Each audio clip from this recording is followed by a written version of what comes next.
Hello friends, welcome back to the new video guys and my YouTube channel guys. Today when we are going to talk about guys Infinix phone guys auto rotate screen guys, how can we on and how can we use it.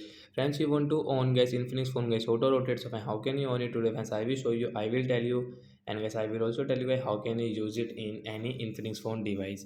So first of all guys, you will have to on guys your phone setting to on get this auto rotate screen. So guys, we will on guys Infinix phone setting, and guys click on guys your phone display and brightness.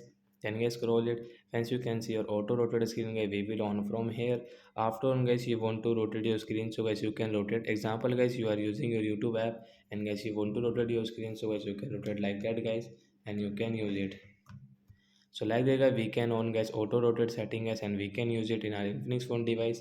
So that's it guys, thanks for watching the video. I hope friends you understood how to on auto rotate screen in Infinix phone device and how can we use it. So bye guys, thanks for watching the video. Bye guys.